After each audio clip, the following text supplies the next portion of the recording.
বন্ধুরা, আগামী 5ই জুলাই শুক্রবার ভোর 4:57 থেকে শুরু হচ্ছে বছরের আষাঢ় অমাবস্যা। এই অমাবস্যা চলবে আগামী 6ই জুলাই শনিবার ভোর 4:26 পর্যন্ত।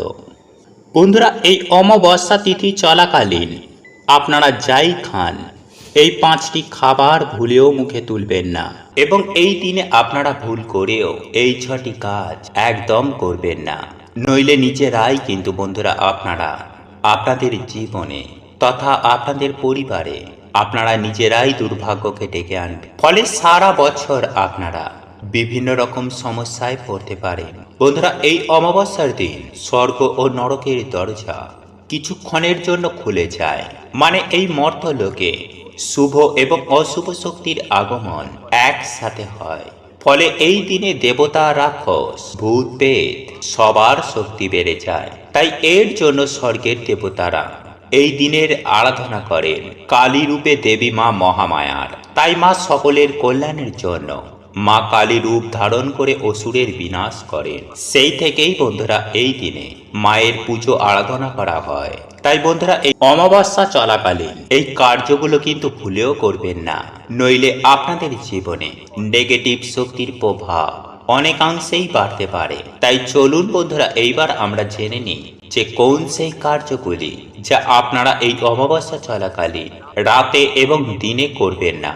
বন্ধুরা, আমাদের ভারতীয় সংস্কৃতিতে এই অমাবস্যাকে নিয়ে অনেক রকম নিয়ম রয়েছে, যার মধ্যে কিছু নিয়ম আমাদের অন্তত অবশ্যই মানা উচিত। যেমন গরুর পুরাণ অনুসারে এই দিনে কিছু কাজ আমাদের একদমই করতে নেই। 90% মানুষ এই ভুল কাজ করে নিজের ও পরিবারের চরম সর্বনাশকে ডেকে আনে। হ্যাঁ বন্ধুরা, আপনারা একেবারে ঠিকই শুনছেন। তাই বন্ধুরা, অতি অবশ্যই চেষ্টা করুন এই সমস্ত কাজগুলি এই দীপাবলি কালী পুজোর রাতে অতি অবশ্যই পরিহার করতে। তবে সবার প্রথমেই আমি আপনাদেরকে একটি বিষয় জানিয়ে রাখতে চাই যে আপনি যদি শাস্ত্রে বিশ্বাসী হন তবেই এই বিষয়গুলি মেনে চলবেন, নতুবা এই বিষয়গুলি মানা না মানা সম্পূর্ণ আপনাদের ওপরে নির্ভর করছে। কিন্তু আমি আপনাদেরকে ব্যক্তিগতভাবে বলবো যে সমস্ত বিষয়গুলি আমাদের ক্ষতি সাধন করে না, উল্টে পরোক্ষে ভালো ফল দান করে, অবশ্যই সেই বিষয়গুলি আমাদের প্রত্যেকেরই মেনে চলার প্রয়োজন রয়েছে। কারণ বন্ধুরা, আপনারা প্রত্যেকেই জানি যে আচারে লক্ষ্মী, বিচারে পণ্ডিত। তাই আপনাকে ধর্মকর্মে লিপ্ত হতে হবে। আপনি যেমন কর্ম করছেন কর্ম করুন, কিন্তু ধর্মকে পালন করুন, তবেই আপনারা লক্ষ্মী লাভ করবেন।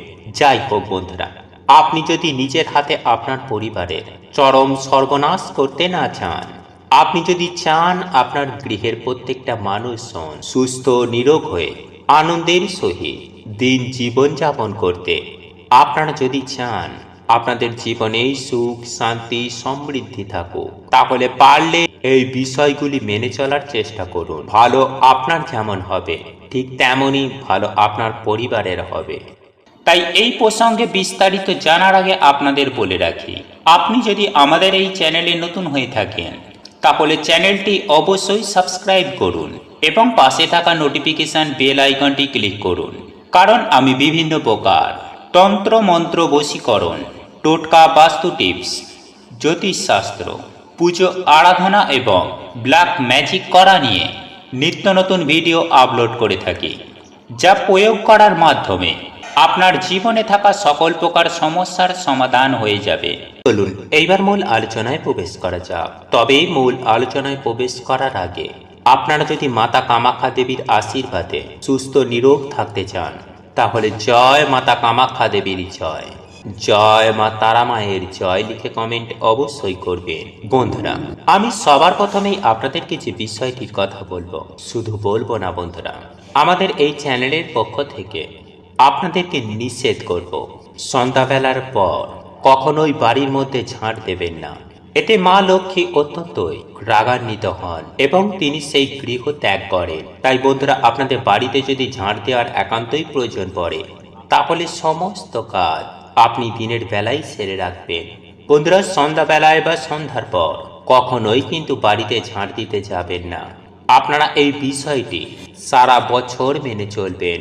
বন্ধুরা, বাস্তুশাস্ত্র মতেও এটা অত্যন্ত খারাপ দিক বলেই মনে করা হয়। বন্ধুরা, এরপর দ্বিতীয় যে বিষয়টির কথা বলবো তা হলো কখনোই কিন্তু সন্ধ্যাবেলায় ঘুমাতে যাবেন না বা শুতে যাবেন না।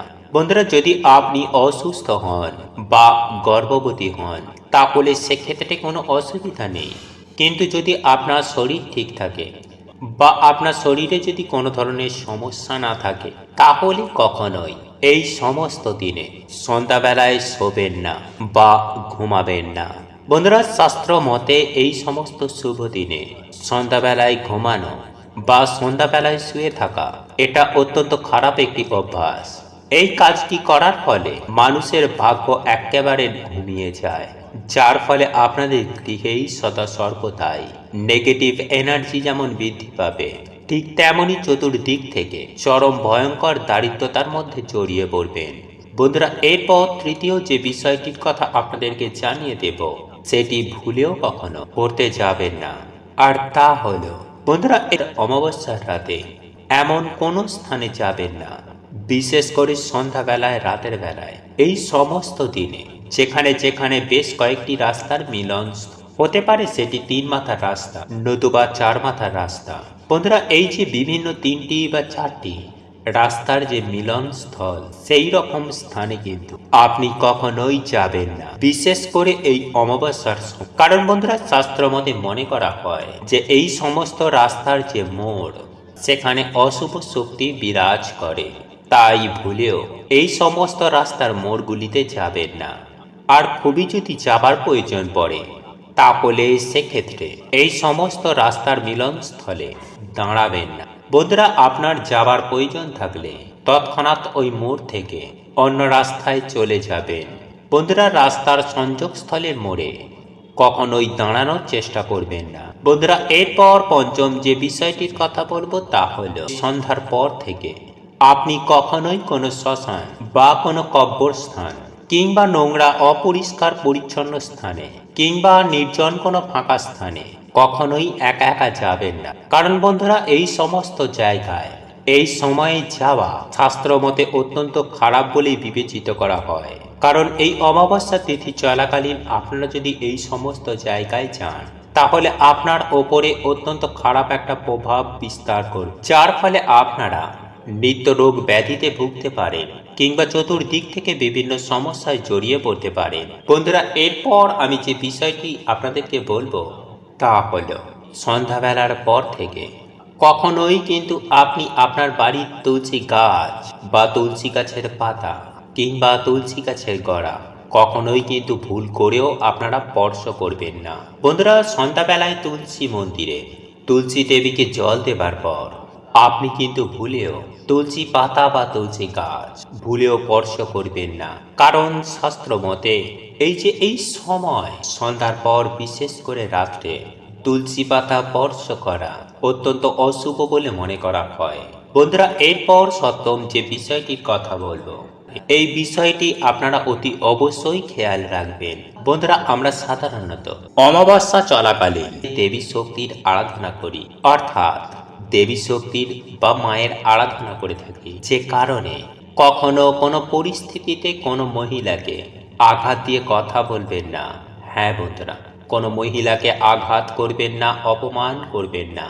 বন্ধুরা, কোনো মহিলার চোখের জল যাতে না পড়ে সেই দিকটা অতি অবশ্যই খেয়াল রাখবেন।